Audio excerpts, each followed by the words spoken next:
Sexualidad en tu propia voz.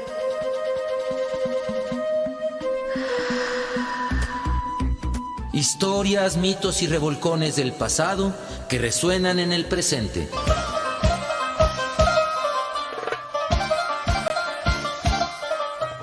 Sexualidad en tu propia voz. Históricamente orgásmico.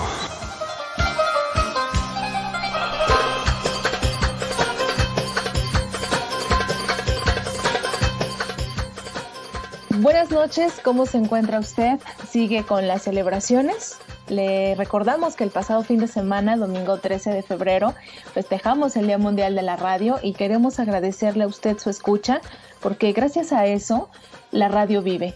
Y ese mismo día también se celebró el Día Internacional del Condón. Recordemos que la emisión pasada fue dedicada a este tema, así que les volvemos a invitar que por favor utilicen condón en todas sus relaciones sexuales. Ojalá que así haya sido este pasado 14 de febrero, Día de los Enamorados, de los amantes, de los amigobios, de lo que usted haya celebrado.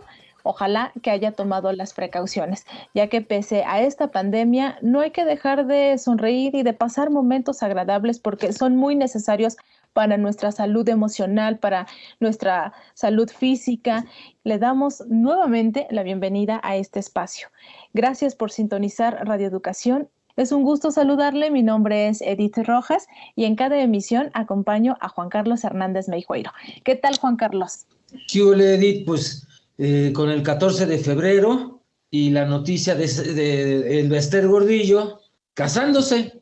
Así es. Y bueno, pues ahí ha habido muchos comentarios en relación a ese evento y uno de ellos tiene que ver con su pasado siniestro en la política, que sí, eso no lo vamos a comentar, pero muchos de ellos es pues que a esa edad ya no se debe casar, que ya es una momia, ¿no? Y también, además, de que se está casando con un joven, para ella 40 años menor, 41 años menor que ella. Entonces, creo que ahí sí, nunca pensé hablar a favor del Bester Gordillo, pero creo que sí es importante en su derecho al amor, a la sexualidad, a su placer, a la edad que tenga, en su derecho a tener una relación con un hombre 40 años menor. Creo que eso no es nada criticable, al contrario, es algo pues de una persona que está rehaciendo su vida y que en ese sentido cualquier otra, sin ese pasado político, defenderíamos también su derecho a realizarse sexualmente, amorosamente, afectivamente. Entonces, y bueno, pues voy a hablar de un tema triste del asesinato de un amigo y que fue activista, que fue de las primeras personas que puso el tema del VIH-Sida en los medios de comunicación. Y pues para eso invitamos a un más cercano amigo de él. Así es, Juan.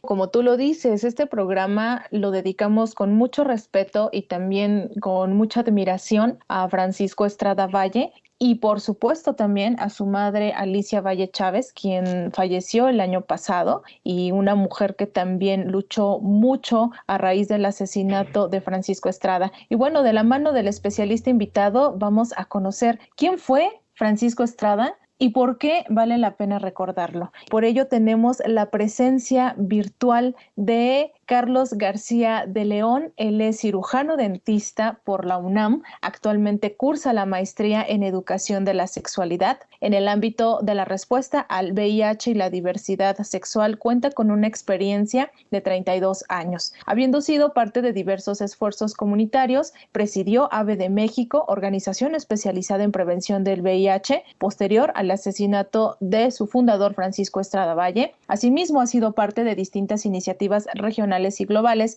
tales como Gay Latino, ICASO y el Foro Global de Hombres que tienen sexo con otros hombres y VIH. Fue director de Prevención y Participación Social del Centro Nacional para la Prevención y el Control del SIDA, CENSIDA, de 2009 a 2013. Fue elegido como parte de la delegación comunitaria de la Junta de Gobierno del Fondo Global contra la Tuberculosis, el SIDA y la malaria. Y a partir de 2019 es parte del Departamento de Género, Derechos Humanos, Vinculación Comunitaria y Juventud del Programa Conjunto de las Naciones Unidas para el SIDA, ONU-SIDA, con sede en Ginebra, Suiza. Y así es, él está del otro lado del mundo, para ser exactos, desde Ginebra, Suiza. Bienvenido, Carlos. Buenas noches para ti también. Buenas noches para ustedes, muy buenos días para mí. Un gusto el estar aquí y agradecerles desde este momento el que hayan hecho este programa para recordar a Francisco, a su madre, por supuesto, pero sobre todo para advertir sobre las realidades que enfrentamos los hombres, las mujeres, las personas trans de diferentes orientaciones sexuales al heterosexual.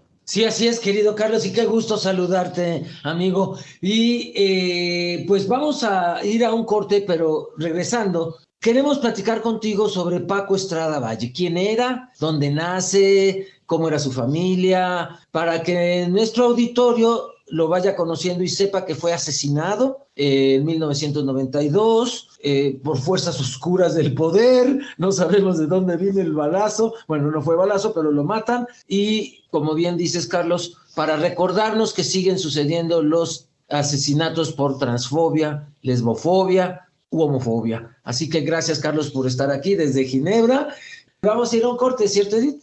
Así es, Juan, le invitamos a que se comunique y nos escriba a través de Facebook, @SexProVozOficial, o al WhatsApp de cabina 5512 33 29 15. Escuchemos esta cápsula: asesinato de Francisco Estrada Valle.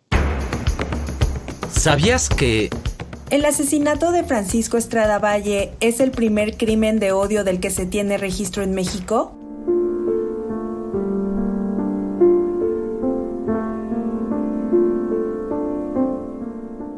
Estrada Valle era un activista por los derechos de la diversidad sexual. También fue uno de los pioneros de la lucha contra el VIH. Además, fundó y presidió la organización Acciones Voluntarias sobre Educación en México, AC o AB de México. El 12 de julio de 1992, el activista fue asesinado por motivos de su orientación sexual junto con otras 2 personas en un departamento de la capital del país. Pese a que fue encontrado amordazado, atado de pies y manos, torturado y estrangulado, el crimen quedó impune. La policía jamás mostró interés por resolver el caso. Incluso, las autoridades se excusaron diciendo que era difícil realizar una investigación en un medio tan cerrado como el homosexual.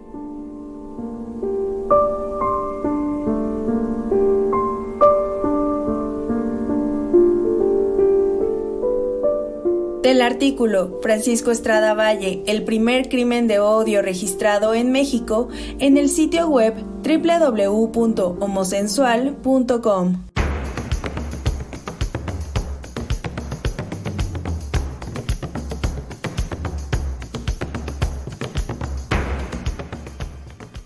El primer crimen de odio registrado con ese nombre. ¿Por qué? Pues porque la Alarma ha registrado estos crímenes de odio, ese periódico amarillista. Y bueno, es muy interesante porque el periódico era negro y amarillo, y es de allí que cuando una noticia se le da un tono catastrofista, por el Alarma le decimos amarillista o alarmista en este sentido. Pero bueno, ahí estaban registrados y pues en esta ocasión muere un amigo, un cercano, un activista, un conocido, y muere por pues todo lo que hizo que no se debía hacer en los años 90. En los años 90 era con riesgo de vida o muerte hablar de sexualidad, hablar del SIDA, hablar de lo que hoy llamamos diversidad sexual. Entonces, bueno, pues para eso, bienvenido, Carlos. Tú conociste bien a Paco. Cuéntanos un poco de él. ¿Dónde nace, más o menos en qué año, y qué sabemos de su origen familiar? Muchísimas gracias de nuevo. Bueno, quiero contarles que Paco viene de una familia muy tradicional. Su padre era ingeniero minero y por eso estuvo su familia viajando un poco en todas las zonas mineras del norte y el Bajío zonas muy, muy conservadoras de nuestro país. Su madre, una mujer muy fuerte, aguerrida, que se encargó de la educación de 11 hijos. Sin embargo, también chapada a la antigua. Y Paco era el antepenúltimo. Él nació y vivió la mayor parte de su vida en Guanajuato, un estado y una ciudad también muy conservadoras. Y le tocó pues enfrentar una serie de situaciones complicadas. En su fallecimiento tenía 36, 37 años, si mal no recuerdo. Para más o menos calcular, soy pésimo para que me los calcule. ¿Él era médico? Él era médico de profesión, estudió en Guanajuato medicina y después se movió a la Ciudad de México para hacer una especialidad que ya entiendo no la terminó. Había hecho un diplomado en cosmiatría y estaba por empezar una especialidad o empezándola. Cuando supo acerca de su seropositividad, pero regresando un poco a su vida en familia, era una familia muy conservadora en donde el padre decidió, por ejemplo, que las mujeres no estudiaran ninguna carrera profesional, los hombres sí, y eso a Paco desde ahí le empezó a mover hilos de injusticia en base es que así se usaba, querido Carlos, así se usaba. Los hombres estudiaban, las mujeres se casaban y se acabó, ¿no? Y en Guanajuato, pues más en esas décadas. Y era lo deseable y lo esperado, ¿no? Y a mí, por supuesto, me tocó una situación similar. Lo importante es que Paco eso lo tomó en realidad como una afrenta para él, porque él consideraba que la igualdad era fundamental. Y además él pues, se identifica como un hombre gay, que le costó mucho trabajo su propia aceptación, puso muchos intentos, y finalmente un día habló con su madre. Su madre no entendía muy claramente acerca de estas cosas. Le dijo, ¿cómo que eres homosexual? ¿Es de los que quieren a otros hombres? Y le dijo, mira, tú eres mi hijo y vas a seguirlo siendo, pero que tu papá no se entere por ningún motivo. Claro, sí. Eso también era lo usual, ¿no? Vivir en el closet, un closet pues muy penoso. Eso hace que Francisco emigre a la Ciudad de México para estudiar y por supuesto para tratar de vivir su vida de alguna manera, aunque oculta, ¿no? Él se sabe seropositivo allá a mediados de los 80, debe haber sido de las primeras personas que viviera con VIH, cuando en ese tiempo era un diagnóstico acompañado de una sentencia de muerte. Evidente, no había nada que hacer, no había medicamentos, había algunos medicamentos en protocolos de investigación, pero nada más. Y él, empieza a participar en algunas posibilidades de ayuda. Y un novio que tuvo lo invita a Estados Unidos, a Houston, a una organización de grupos de autoapoyo que se llamaba Aves de Houston. De ahí él toma la inspiración para regresar a México y querer formar una organización que se llamó Ave de México, aunque Alicia, su madre, decía que era en honor a ella el nombre, porque era Alicia Valle Estrada, Ave de México. Entonces era una conjunción que jugaron un poco ahí. Oye, aquí yo me quedo, se me queda dando vueltas la cabeza en el tema de que en el momento en que te diagnosticaban VIH, dices bien, era como acompañado de una sentencia de muerte, pues, híjole, vas hasta bailar a Chalma para ver cómo te curas, ¿no? Él se fue a Houston a ver qué pasaba, qué había, qué medicinas. Sí, ¿no? fue una oportunidad maravillosa. Y tienes razón, se buscaban soluciones mágicas. Yo me recuerdo muchos años después, cuando ya Alicia estaba en México viviendo con Paco por mucho tiempo, ella iba por el agua de Tlacote, que era un agua milagrosa en Querétaro, que se la vendían carísima, hacía colas horas. Incluso Magic Johnson, un basquetbolista muy famoso que vive con VIH, mandaba por su agua, que eran los remedios que en ese tiempo eran los disponibles. Alicia decía que mejoró la artritis, nos lo decía con las manos siempre deformes y con su dolor de siempre, pero bueno. Francisco empieza a participar en esta organización, tuvo la oportunidad de conocer a un enorme de la lucha contra el SIDA, Jesús Calzada, quien tenía fuertes vínculos con gente muy preparada en el tema de sexualidad. Hablamos de Javier Lizarraga, por supuesto, de Luis Armando Lamadrid, de Almaldana, y ellos acercaron los conocimientos a un grupo incipiente que nacía y que había tenido un primer curso sobre sexualidad humana, según Francisco, con una visión medicalizada, ya imaginas tú cómo, mi querido Juan Carlos, la conoces muy bien, angustiosa y culposa, y el curso tronó el primero. Entonces entraron todo en este refuerzo los sexólogos que habían abierto punta de lanza en México y en muchas partes del mundo, habrá que decirlo y reconocerlo, y hoy lo puedo decir con claridad, ¿no? Oye, ¿cómo era Paco? Su carácter, ¿por qué lo recordarías? Por si alguien lo conoció, ¿por qué lo recordaría de su carácter? Yo por tres cosas. Uno, era muy guapo, era un hombre muy bien parecido y además tenía un carácter y una facilidad de palabra, de estas personas que te enamoran con la palabra, como alguien que me está entrevistando ahorita, que te convencían con un carácter muy lindo, pero al mismo tiempo era una persona rígida con él y con nosotros cuando se trataba de trabajo, que a veces sí daba como... Le salía lo médico. Le salía lo médico, exactamente, le salía lo médico. Y en este camino él, pues bueno, decide dejar todo, decide dejar su carrera. Bueno, siguió trabajando como médico, pero dentro de la organización, que era una organización de voluntarios. En ese tiempo, recibir recursos de algún lado era impensable. Entonces, en realidad, abandona todo y quienes nos vamos sumando a AVE de México vamos tratando de fortalecer la organización para que creciera. Era indispensable, pues, meterle manos, ¿no? Y en este camino, Paco, ya con todo este proceso de aprendizaje, de autocuestionamiento sobre su género, su sexualidad, su orientación sexual, empieza a tener mucha visibilidad. Que eso también pudo haber sido parte del riesgo. Había un programa de ¿Usted qué opina?, de Nino Canún, en donde por horas se discutía, no había redes sociales. Sí, para mira, hasta la madrugada, ¿verdad?, que se discutían temas. Estaba creo que a las 9 y eran las 3 de la mañana y seguíamos viéndolo, porque eran los temas que movían pues, la agenda pública y social y comunitaria.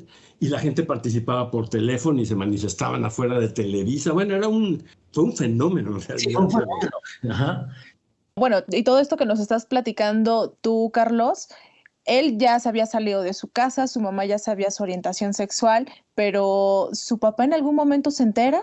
Justamente a través de estos programas, él evidentemente se entera y supone que pasa esto y habla con Alicia Valle. Eso ya debió haber sido en 1989 y le dice, tu hijo, aparte de sidoso, porque recordé que también le dijo esa palabra, parece que es homosexual. No tengo ningún problema, pero a esta casa no vuelve a entrar.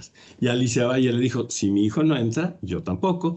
Y con sus hijos, 2 hijos menores, todos los demás estaban casados, habían salido de su casa, tomó sus cosas y ella lo recuerda así, dice, y me llevé mis toppers y se fue para nunca volver a ver a su esposo. Jamás lo volvió a ver. Qué fuerte imagen nos cuentas, porque una imagen de lealtad de una madre con su hijo discriminado y lastimado, y pues en esa época pues parecía que a punto de morir, y una mujer que decide mejor estar sola, digamos, en relación, en esa época, estar sin esposo, ¿no? Para estar con su hijo, a ver cómo le ayuda también para la salud que él necesitaba. Y además en este dejarlo, deja a todos desprovistos de la ayuda familiar, de la aportación económica del padre. Vamos, toda la familia, que por supuesto hace conjunto junto con Alicia, para apoyarse unos a otros. Alicia se va a vivir a Irapuato, las hijas mujeres habían estudiado estilismo con recursos que Paco les enviaba y ponen un salón de belleza, etcétera, para poder mantenerse. Y Alicia comienza a buscar las posibilidades de sobrevivir vendiendo todo lo que se podía. Pero para ella fue una gran pérdida. Ella amaba a su esposo hasta el último momento y ella realmente le dolía mucho, pero por supuesto antepuso a su hijo, y que después, bueno, supimos que otro de los hermanos de Paco, Juan Gerardo, también es gay y que bueno, no hubiera podido su padre con esa realidad, ¿no? Una pregunta sobre AVE de México. ¿Con qué objetivo inicia AVE de México?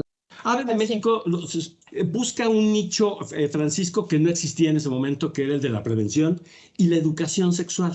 Había ya un esfuerzo de la Fundación Mexicana de la Lucha contra el SIDA, estaba naciendo Casa de la Sal para niños. Entonces la atención, digamos, de personas con VIH estaba cubierta, por decirlo de alguna forma, y había un faltante que me parece que sigue existiendo, que es el de la educación sexual y el de la prevención. Entonces fue el nicho que escogió y en ese sentido es que AVE de México persiste trabajando hasta la fecha, ¿no? Así es. Bueno, pues ahora vamos a escuchar nuestro promo de redes para que usted se pueda comunicar con nosotros.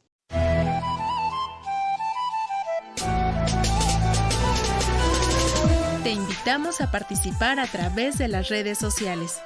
Facebook, Sexprovoz Oficial. Instagram, Sexprovoz.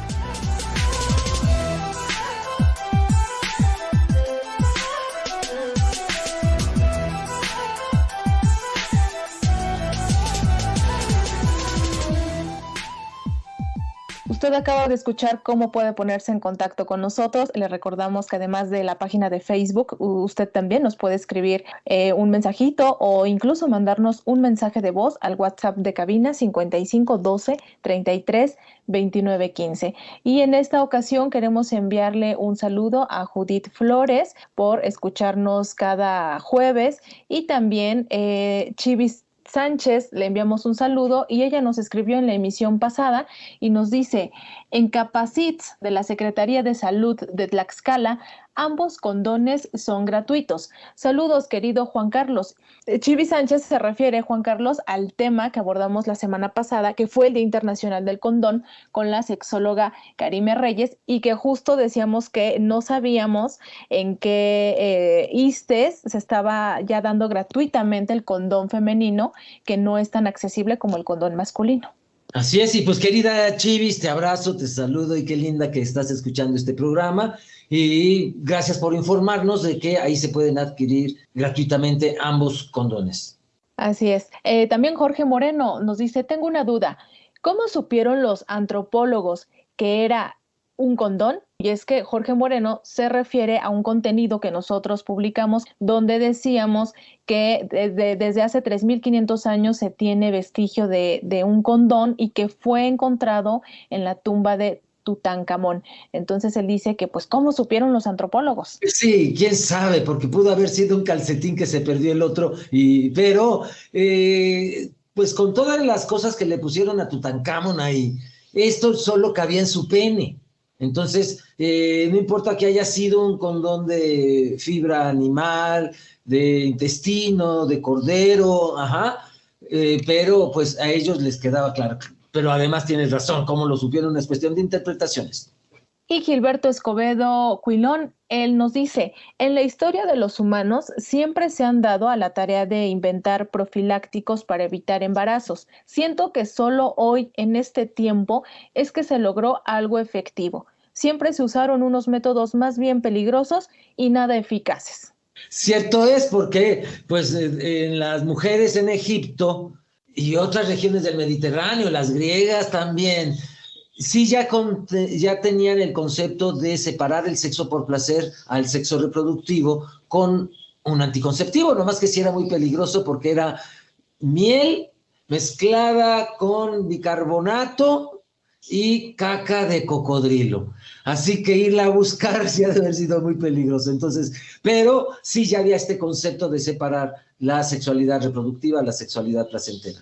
Por último, Mayra Rueda, R.E. Bárcenas y Elizabeth Núñez nos siguen a través de Facebook. También les enviamos saludos. Gracias por comunicarse con nosotros, por estar atentos a nuestras emisiones, y nosotros contentos de que usted se haga presente con estos comentarios que nos hace llegar. Ahora continuamos platicando con Carlos García de León Moreno, integrante del Departamento de Género, Derechos Humanos, Vinculación Comunitaria y Juventud del Programa Conjunto de las Naciones Unidas para el SIDA ONU-SIDA, con sede en Ginebra, Suiza. Y antes de que diéramos lectura a estos comentarios, le preguntábamos a Carlos un poco de la historia, de la biografía de Francisco Estrada Valle, para conocer y contextualizar quién es este personaje que vale la pena recordar, y también cuál fue el trabajo que él hizo. Y te preguntábamos, Carlos, ¿qué sabe de México? El objetivo de AVE, la misión y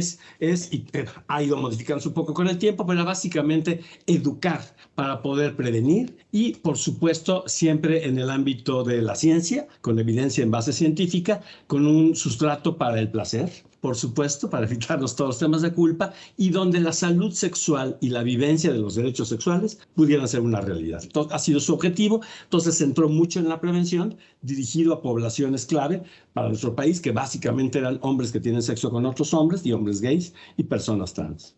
Y además un diplomado que nos formó a muchas generaciones, con la que se formó a muchas activistas que por ahí andan y que hicieron a su vez sus propias asociaciones, su propia lucha contra el SIDA, su propia educación sexual.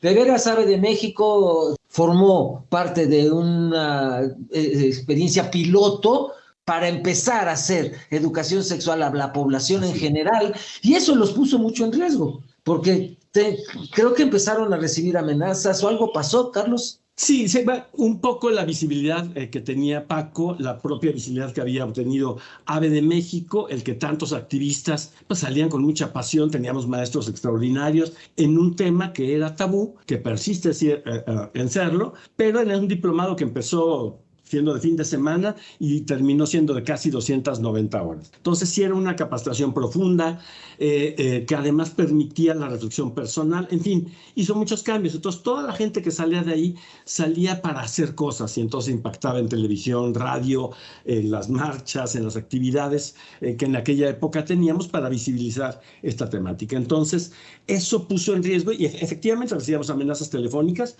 no éramos la única organización, también Xochiquetzal en Veracruz, y también en Tijuana, y también había muchas amenazas, particularmente por grupos conservadores, sobre todo de parte de Provida. Ellos públicamente decían que harían todo lo posible para frenar los movimientos liberales. Entonces, bueno, sí hubo fricciones en este sentido, ¿no? Sí.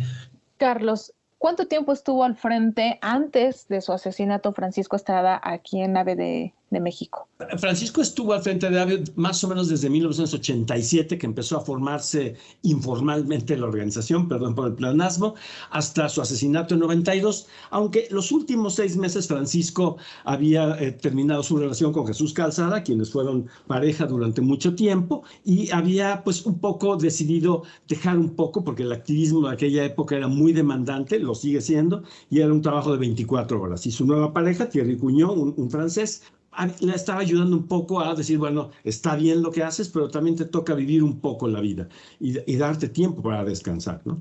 Entonces, qué interesante porque, bueno, Paco funda un movimiento como las aves, ahora sí, retomando el nombre, que cuando que va hasta adelante volando se cansa, se pasa hasta atrás y la segunda toma el primer lugar. Entonces, se van apoyando y solidarizando. Y entonces, ¿qué es lo que sucedió?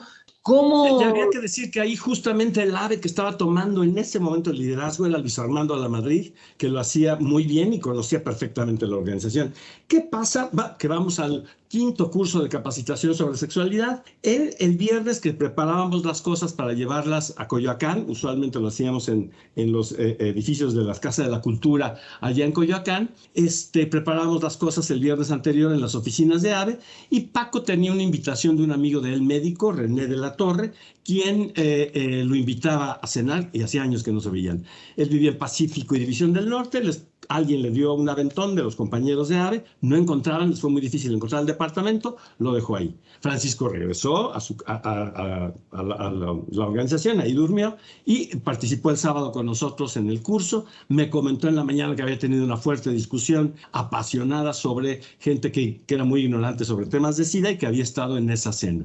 En esa cena le proponían también que querían abrir una clínica privada, en lo que él no estaba de acuerdo, y hasta ahí. El domingo, Francisco ya no llega en la mañana al curso, tenía que dar una clase, no llegó. Que a mí me tocó ese domingo que no llega Paco, yo doy en la mañana historia de la sexualidad, y me piden que me alargue un poco porque no llegaba Paco, exacto. Hasta que hicimos un gran receso porque no llegaba Paco.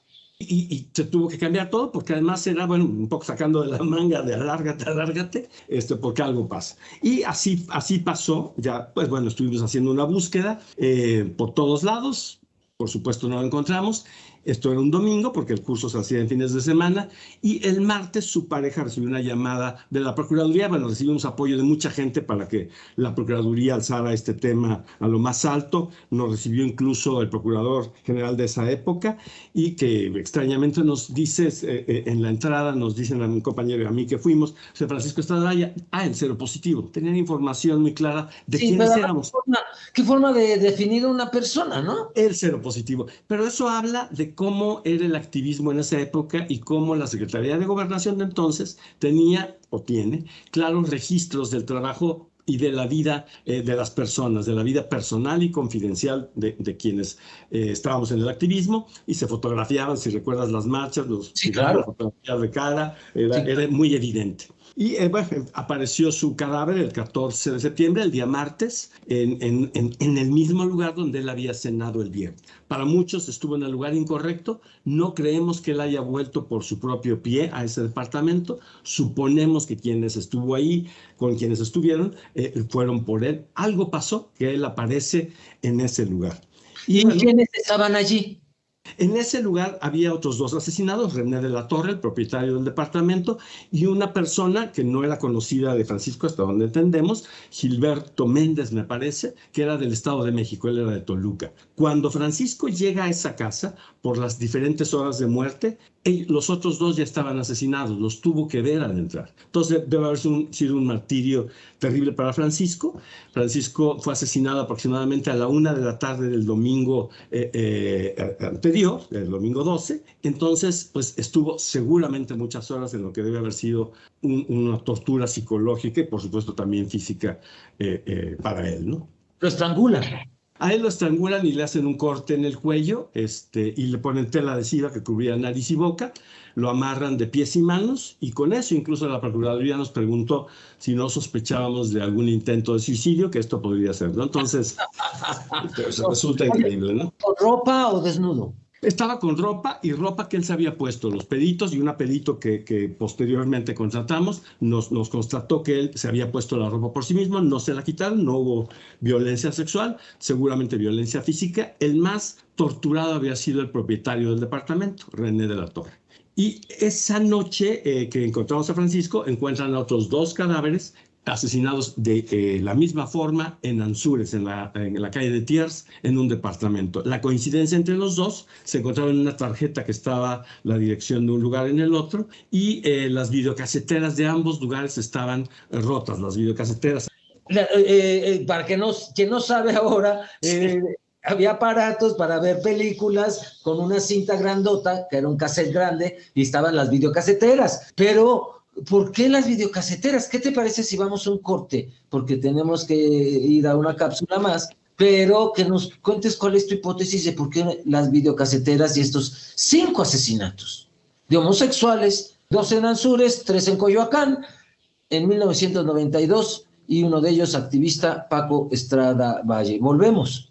Háganos llegar sus dudas, sus comentarios a través de Facebook, @SexProbosOficial o al WhatsApp de cabina 55 12 33 29 15. Estamos hablando de Francisco Estrada Valle.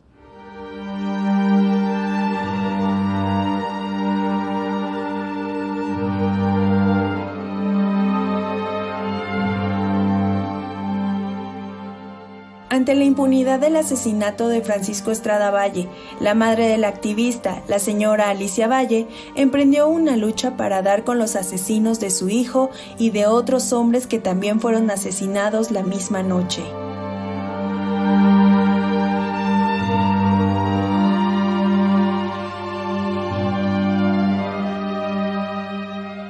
Tras el asesinato de Francisco Estrada Valle, la madre del activista buscó el apoyo de la organización Letra S, SIDA, Cultura y Vida Cotidiana AC, encabezada por el activista Alejandro Brito. Letra S acompañó a la madre de Estrada Valle en su exigencia de justicia. Sin embargo, el caso nunca se esclareció. No obstante, esa lucha dio origen a la visibilidad de un grave problema en México, los crímenes de odio. A raíz de eso, en mayo de 1998, Letra S creó la Comisión Ciudadana contra los Crímenes de Odio por Homofobia. Desde ese año, la comisión ha venido reportando año con año los crímenes que se cometen en contra de personas homosexuales, lesbianas y personas trans. El 18 de noviembre del 2021, la señora Alicia Valle falleció y ahora es recordada como la precursora de la investigación de los crímenes de odio.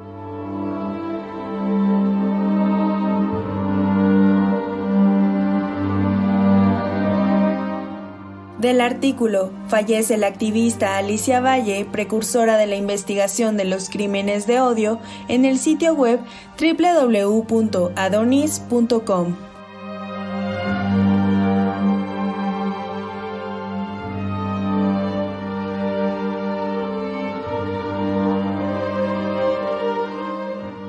Acabamos de escuchar esta cápsula de Alicia Valle, madre de Francisco Estrada, que a pesar del dolor emprendió una lucha personal por la justicia a favor de su hijo, de este asesinato, que antes del corte nos está platicando Carlos, cómo sucedió, cómo lo encontraron. Y te preguntamos, Carlos, esto que nos dijiste al final, ¿cómo fue la investigación para que tú ahorita nos estés platicando cómo fue encontrado Francisco?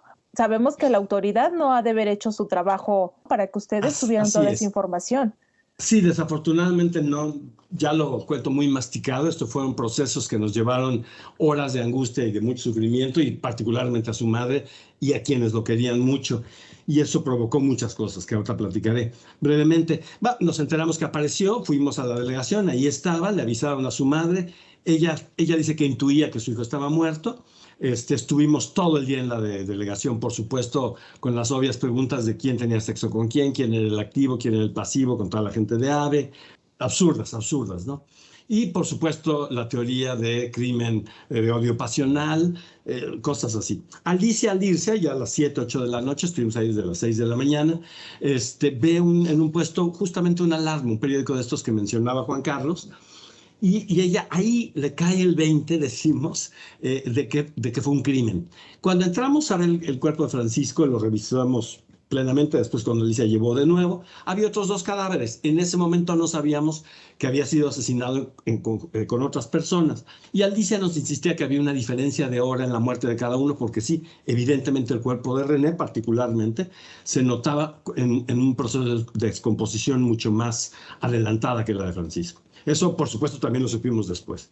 Pero eso nos hizo darnos cuenta que algo buscaban. Y esto tiene que ver con lo de los videos. Pensamos que algún video, alguien conocido parecía en un video, algo comprometedor, algún político, alguien de mucho poder. Se habló mucho de que habían sido militares por la forma en que lo hicieron. No dejaron huellas. El departamento era un desorden espantoso. Estuvimos ahí. Alicia, al siguiente año, estuvo todas las horas que estuvo su hijo ahí, porque le habían dicho que el sol había hecho que se descompusiera más el cuerpo de uno que de otro. Eso no fue cierto. Pero lo que sí sabemos es que este desorden lo hace la policía. Cuando llegan los primeros policías, las fotografías muestran orden. Y todo esto, bueno, trajo una serie de conflictos internos a la organización. Nos fracturamos mucho. Alicia tuvo que ponernos a todos y cada uno como posibles asesinos de su hijo. Entendible. Para algunos muy doloroso. Para algunos no fue comprensible. Pero además, un crimen como estos y la intervención de las autoridades y la impunidad facilita que se fracturen, facilita y provoca que nos lastimáramos incluso entre nosotros. Con el tiempo algunas cicatrices se han ido curando, otras no, pero es lo que se provoca con un crimen de este tamaño que efectivamente no solamente nos sacudió a nosotros, persistieron las amenazas, pero sobre todo la investigación policíaca, que fue pésima, ¿no? ¿Tú qué te respondes? ¿Por qué mataron a Paco? Yo creo que hay dos posibilidades nada más. Una, que él haya estado y que los asesinos dijeron, nos va a reconocer y mejor lo matamos, y iban tras René. O tras ese video de alguien que había tenido que ver con ellos. No lo sabemos. La otra es que estas personas habían usado a René para invitar a Paco a esa cena, para traerlo. Él se fue temprano, quizá esperaban otra cosa, y lo hayan buscado, pero justamente por un asesinato claramente homofóbico, por su activismo. Y esa teoría es la que persiste, es la que Alicia mantuvo siempre, y pensamos que es altamente factible, porque después supimos René no tuvo ocupación económica durante más de 6 meses, entonces ¿con qué iba a abrir una clínica? ¿Me explico? Es decir, eso llama mucho la atención. Entonces parece que fue eso. Nunca lo vamos a saber. Él conocía, Paco Estrada Valle conocía a las 2 personas asesinadas en Anzures. No, parece que no había relación alguna con ellos, entonces parece ser que el vínculo es solo un video, pero como no sabemos el contenido de ese video, porque desapareció, que iban tras ello, o era la prueba, o estaban vinculados con quienes eran los autores intelectuales de ese asesinato. Alicia Valle deja un poco la investigación porque empieza a recibir amenazas. Ella me contó de que le decían, tienes otros hijos, mejor ocúpate de ellos, regrésate a tu pueblo, ya cálmate. ¿Qué pasó allí? Ella, bueno, persistió mucho tiempo, el agotamiento, el cansancio, el factor económico, no recibía ya ningún recurso por ningún lado. A ver, de México lo sufríamos, entre todos tratábamos de sacar esto adelante, pero también el peso de las amenazas y el agotamiento personal de alguien que está buscando una verdad y que cada vez encuentra puertas. Ya la investigación eran libros y libros que volvíamos a leer, y el martirio de estar viendo las mismas fotografías y escuchar las mismas estupideces de parte de las autoridades. Entonces fueron desgastándola hasta que se retiró, y también por su edad, que sus hijos, bueno, y el resto de sus hijos le dijeron: tienes otros hijos, tienes nietos y también te necesitamos. Me parece que para su salud fue bueno. ¿Y qué pasó con Ave? No se desintegró. Ave de México persiste. Ave de México se fracturó en un momento entendible, insisto. ¿Quiénes allí que estuvieron en el fortalecimiento de Ave? En el fortalecimiento, bueno, en un principio decía yo Luis Armando, Javier Lizarraga, Jesús Almaldana.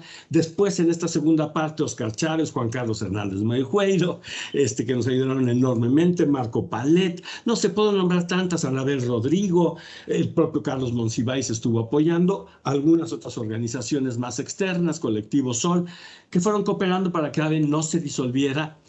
Salieron nuevos esfuerzos de ahí. AVE pues tuvo que modificar un poco sus rumbos, pero sigue existiendo. Hoy se dedica mucho más a personas con discapacidad, aparte de la prevención de VIH. Y pues saludos desde aquí a nuestra querida Maribel Ortega, que ella como invidente ha visto, valga la contradicción, la necesidad que tienen en la comunidad de personas con discapacidad, pues la información sobre VIH y otras infecciones. Así es, así es. Carlos, ¿y cuál era el papel de Alicia Valle aquí en AVE de México después del asesinato de su hijo Francisco? Alicia fue voluntaria y quiso ser una voluntaria como cualquiera. Ella decidió hacer la cafetería del diplomado que hacíamos anualmente porque dijo: así oigo gratis a mis maestros y me capacito. Ella se volvió a capacitar, se volvió a cuestionar, luchó contra su misoginia, su homofobia. Me parece que es un modelo de madre que muchos quisiéramos tener. En cambio, hay muchas madres y padres que prefieren silenciarse ante crímenes como estos, y ella se capacitó, y sus hijos y sus nietos hoy se benefician de eso. Y bueno, siguió cooperando con nosotros mucho tiempo. Después ya se retiró. También la edad hizo que se fuera, fuimos cambiando, algunos nos salimos por otras razones. Oye, ¿sabes qué estaba yo pensando? Que el gobierno ahorita de López Obrador, de la cuarta transformación, ha logrado resolver varios casos que en los gobiernos anteriores quedaron impunes. Entonces, también podemos hacer un llamado a que se retome el caso y nos aclaren quién mató a Paco. Yo creo que había muchas cosas en la investigación. Uno de los fiscales obtuvo información nueva muy al final, pero ya no se siguió. Yo por supuesto creo que siempre quedan huellas y siempre hay una posibilidad de por lo menos saber algo más, pero sobre todo evitar la impunidad. Francisco decía: silencio es igual a muerte. Era el lema de ACT UP, que sigue siendo una organización muy, muy rígida de activismo fuerte, pero es el silencio el que mata. Y el mantenernos callados, como bien dices, nos lleva a eso, a la muerte, al silencio. Entonces tenemos que volver a hablar y volver a hablar de estos casos. Carlos, sí, por el personaje que es Francisco Estrada, su asesinato trascendió a los medios, ¿no? Y sobre todo por toda la lucha que emprendieron desde AVE de México y de la lucha de su mamá. Antes de este asesinato, ¿ya había o ustedes tenían conocimiento de algunos otros asesinatos de personas de la comunidad LGBT? Sí, por supuesto, pero se mantenían mucho en silencio. Me parece que este fue el primero, que fue un escándalo social, público, en donde una madre defendía. Alicia compró ese alarma que tenía la imagen del crimen de su hijo, y lo llevaba siempre que fuimos a la Procuraduría, a la Comisión de Derechos Humanos, que fue la única que emitió una recomendación al respecto, por Ricardo Hernández Forcada, que por supuesto lo agradecemos. Y ella, cuando le decían es que son crímenes pasionales entre homosexuales, y ella abría el desplegado de la parte de atrás, donde había el asesinato de un sobrino a su tío por razones de un terreno, y lo había matado de 64 puñaladas. Y decía: este que mató a machetazos es el que usted me dice que no es pasional, y el de mi hijo que murió atado de brazos y manos sin poder defenderse, usted me dice que es un crimen pasional. Entonces creo yo que tenemos que cuestionar, porque esta pregunta que nos haces ha pasado siempre, pero sigue pasando. El crimen de estas compañeras lesbianas en la frontera, todos los días las personas trans, que hoy son las que más me parece que están pagando el alto precio de la transfobia y la homofobia. Sí, y bueno, sabemos que no hay cifras oficiales. Se ha avanzado poco, muy poco, que ya hay 19 entidades en nuestro país que tipifica los crímenes de odio, pero en el 2019 se rompió el récord de violencia contra las personas LGBT porque murieron 117 asesinados, gays, lesbianas, bisexuales, personas trans. Sin embargo, desafortunadamente, la historia de Estrada Valle se repite una y otra vez. A 30 años de su asesinato, imagínense cuántas personas han muerto, ¿no? Y las autoridades no investigan, los crímenes siguen quedando impunes y los medios de comunicación revictimizan tanto a la familia como a la persona que fue asesinada. Así es. Sí, es una pena y tenemos, me parece, que tomar la batuta. No contábamos con espacios abiertos como este para poder hablar abiertamente de estos temas, lo cual vuelvo a agradecerles. Pero necesitamos poner otra vez el dedo en la llaga, en esa que duele, sacar temas, como decías al inicio, Juan Carlos, tristes, dolorosos, pero hay que hablar de esto abiertamente y volver a sacar este tema a la luz, porque en efecto, si hay un cambio en el gobierno, si hay nuevas luces, deberíamos estar presionando para que se vuelva a hacer. ¿Qué lección aprendemos? ¿Qué podemos extraer? ¿Qué aprendizaje del asesinato de Paco Estrada Valle y de la lucha de su mamá, Alicia Valle? Yo creo que uno que a mí me queda claro y que me he quedado pensando estos días es, tenemos que aprender a cuidarnos entre nosotros. Nadie nos va a venir a cuidar. Y a veces eso lo olvidamos. Recuerdo posteriormente a ese evento, nos avisábamos de un ligue, nos avisábamos, voy a estar en tal antro, había teléfono, hago la seña de hablar por teléfono. Hoy hay redes, lo facilita. Otra es que no nos debemos quedar callados y que tenemos que exigir a las autoridades investigaciones profesionales, investigaciones científicas y la capacitación al personal. Ha habido varios procesos de capacitación al personal, siempre superficiales, siempre en generalidades. Entonces me parece que tenemos que trabajar en eso. Y yo creo que el activismo tiene que volver con fuerza. Hoy tenemos muchos jóvenes trabajando en estos temas que necesitan y tienen la fuerza de volver a sacar estos temas y no quedarnos callados. Silencio es igual a muerte, dice Carlos García de León, repitiendo a Paco Estrada Valle, que repetía a ACT UP, que es una frase que nos puede quedar a todos y a todas, en todos y a todas las situaciones, ¿eh? En todas las situaciones nos puede aplicar. Si te callas, te puede llevar a algo más grave. Así como hay palabras imprudentes, hay silencios imprudentes. Y en torno a las transfobias, las homofobias y las lesbofobias, sí suele suceder. Gracias, Carlos García de León, por acompañarnos, por esta trayectoria, esta transición triste pero necesaria de hablar. Gracias. Así es. Muchísimas gracias a ustedes. Espero verles pronto. Un abrazo y gracias. Y gracias por contarnos historia. Gracias por también nosotros estar difundiendo estos temas para que los más jóvenes se den cuenta que la lucha debe de continuar. Ha habido muchos asesinatos que nos han regalado a nosotros esos derechos que ahorita tenemos ganados y que es importante que conozcamos todos esos personajes que han estado detrás de todos los privilegios que ahorita gozamos nosotras. Gracias, Carlos García de León Moreno, integrante del Departamento de Género, Derechos Humanos, Vinculación Comunitaria y Juventud del Programa Conjunto de las Naciones Unidas para el SIDA-ONU-SIDA, con sede en Ginebra, Suiza.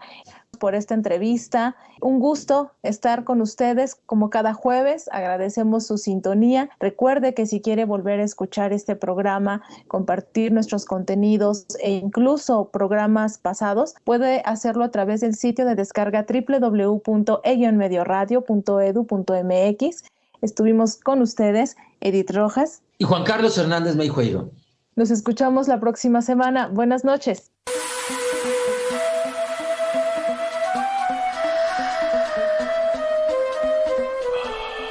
Sexualidad en tu propia voz.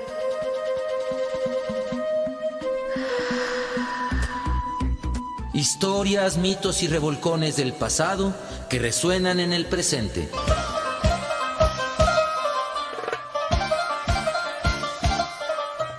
Sexualidad en tu propia voz. históricamente orgásmico.